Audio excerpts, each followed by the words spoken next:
नमस्कार, मैं जितेंद्र जैन और आप देख रहे हैं खबर समय जगत। आई नजर डालते हैं आज की कुछ ताजा तरीन खबरों। भोपाल मुख्यमंत्री शिवराज सिंह चौहान ने रोज की तरह स्मार्ट सिटी पार्क में आज नीम का पौधा रोपित किया, जो कि कई औषधीय गुणों से भरपूर है। उन्होंने कहा कि अभी सबसे बड़ी चिंता कोरोना का बढ़ता हुआ संक्रमण है।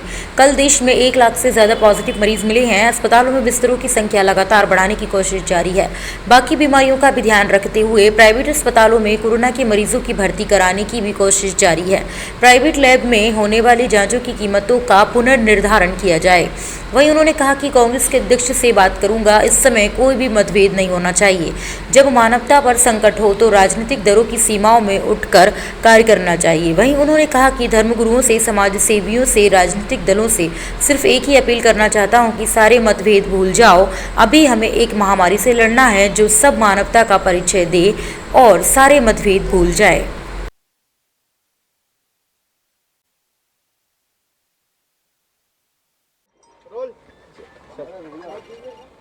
आज नीम का पौधा लगाया है जो कई औषधीय गुणों से भरपूर है। अभी सबसे बड़ी चिंता कोरोना का बढ़ता हुआ संक्रमण है। कल देश में 1 लाख से ज़्यादा पॉजिटिव मामले मिले हैं। पहले दौर में जो गति थी कोरोना की, उससे कई गुना तेज गति संक्रमण की अभी है। उपाय सारे करने का हम प्रयास कर रहे हैं। अस्पतालों में बिस्तरों की संख्या लगातार बढ़ाने की कोशिश जारी है। आज 3:30 बजे मैं फिर बैठक करूंगा। हम कोशिश करेंगे जिन अस्पताल प्राइवेट में भी व्यवस्था हो सकती है, कम से कम 10% बिस्तर कोरोना पेशेंट्स के लिए हम रिजर्व कर पाएं। थोड़ा बाकी बीमारियों का भी हमें ध्यान रखना है। अभी 3:30 बजे की बैठक में कुछ और ज़रूरी मुद्दे हैं जिन पर हम विचार करेंगे। लगातार टेस्टिंग बढ़ा रहे हैं। प्रधानमंत्री जी ने जो मंत्र दिया है उसका हम पालन कर रहे हैं, उस रास्ते पर हम चल रहे हैं। अब प्राइवेट लैब्स में भी जो टेस्ट होंगे, आज उनकी कीमतों का पुनर्निर्धारण किया जाएगा ताकि ज़्यादा पैसा किसी को ना लगे। सरकारी तो निःशुल्क है ही। सरकारी व्यवस्था में जो टेस्ट हो रहे हैं सब निःशुल्क हो रहे हैं, लेकिन कई बार प्राइवेट अस्पतालों में भी लोग जा रहे हैं। सरकारी व्यवस्था का इलाज पूरी तरह से निःशुल्क है। अब सरकारी अस्पतालों की भी मैं बैठक करने वाला हूं, वर्चुअल बैठक ही करूंगा।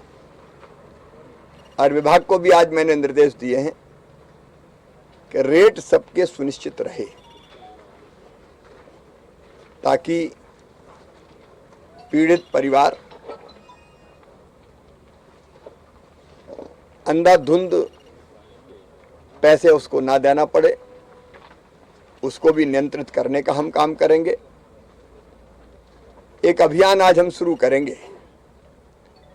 देखिए, अस्पताल, बिस्तर, टेस्ट, ट्रेसिंग, ट्रीटमेंट, बाकी सब चीज़ें करेंगे, लेकिन प्रमुख चीज़ है कि नए लोग संक्रमित ना हो।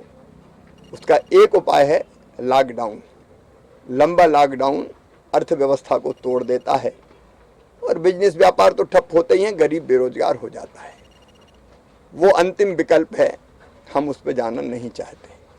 क्राइसिस मैनेजमेंट ग्रुप ने अलग अलग ज़िलों में, जैसे छिंदवाड़ा में 3 दिन का लॉकडाउन था, कुछ ज़िलों में 2 दिन का लॉकडाउन था, तो अधिकार क्राइसिस मैनेजमेंट ग्रुप को दिए हैं कि वहाँ की परिस्थिति के हिसाब से संक्रमण की गति कम करने के लिए वो लॉकडाउन कर सकता है, लेकिन अनुमति लेनी पड़ेगी। मैं लंबा लॉकडाउन नहीं चाहता किसी भी कीमत पर। 1 दिन 2 दिन, उसकी बात जो ज़्यादा संक्रमित जिले हैं वहाँ हो सकती है, लेकिन इससे ज़्यादा नहीं, ताकि रोजी रोटी लोगों की बनी रहे। और यथासंभव हम एक दिन के लॉकडाउन से ही काम चलाएं। एक दिन के लॉकडाउन से भी काम चल सकता है तब जब जनता पूरी तरह से सहयोग करे, और सहयोग का अर्थ सीधा सीधा है मास्क लगाना। सबसे पहली प्राथमिकता है मास्क लगाएं, दूसरी है दूरी मेंटेन करें, और तीसरी है हाथों को हम स्वच्छ करते रहें, क्योंकि वायरस तो है ही, हम सब जानते हैं वो हमारे शरीर में प्रवेश ना कर पाए। इसलिए आज मैं स्वयं 5:30 बजे अपने परिवार को मास्क लगाऊंगा। अदरवाइज भी वो मास्क लगाते हैं, लेकिन एक अभियान की शुरुआत करूंगा कि मैं खुद मास्क लगाऊंगा, मैं सुरक्षित रहूंगा और अपने परिवार को सुरक्षित रखूंगा। अगर हमने उतना सुरक्षित कर लिया तो कम से कम वो परिवार तो सुरक्षित हो जाएंगे। तो मैं अपने परिवार को मास्क लगा के एक संदेश पूरे प्रदेश के सभी परिवारों को के मुखियाओं को देना चाहता हूं कि आप स्वयं भी मास्क लगाएं और अपने परिवार को मास्क लगाए बिना बाहर ना जाने दें। आज ये अभियान प्रारंभ करेंगे। शाम को 6 से लेकर 8 बजे तक, जैसा मैंने बताया था, मैं शहर के अलग अलग हिस्सों में एक गाड़ी पर सवार होकर जाऊंगा और लोगों से मास्क लगाए रखने की अपील करूंगा। और इसके साथ साथ प्रदेश में हमारे कई साथी वो भी मास्क लगाने की अपील करेंगे। एक और अभियान, मैं कोरोना वॉलंटियर हूँ, ये अभियान हम चलाएंगे, इसलिए कि अब प्रशासन के साथ समाज को निकलना पड़ेगा। वो रजिस्ट्रेशन करवाएंगे, 181 नंबर है, उस पर मैं कोरोना वॉलंटियर हूँ, और उनको जो काम दिया जाएगा वो आज हम तय कर रहे हैं। वो शाम को निकलें, सवेरे निकलें, अपने मोहल्ले में मास्क जिनने नहीं लगाया हो उनको मास्क लगाने का काम करें।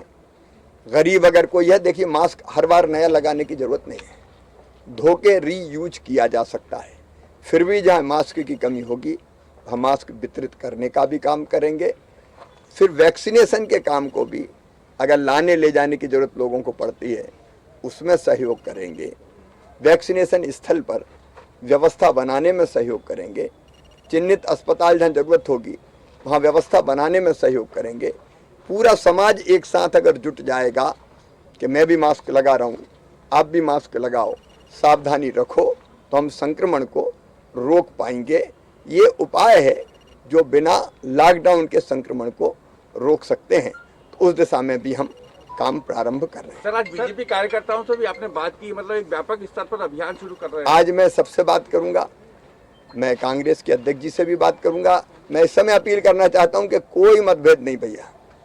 जब मानवता पे संकट हो तो राजनीतिक दलों की सीमाओं से उठ के हम, कोई जाति हो, कोई धर्म हो, कोई उपासना पद्धति हो, मैं सब धर्म गुरुओं से अपील करूंगा, समाज सेवियों से अपील करूंगा, राजनीतिक दलों से अपील करूंगा, पत्रकार मित्रों से अपील करूंगा, मीडिया हाउसेस से अपील करूंगा। इस समय सारे मतभेद भूल जाओ। इस समय एक महामारी का मुकाबला हमें करना है, इसलिए पूरी मानवता एक हो जाए, इकट्ठी हो जाए और हम सब मिलके इसका मुकाबला करें।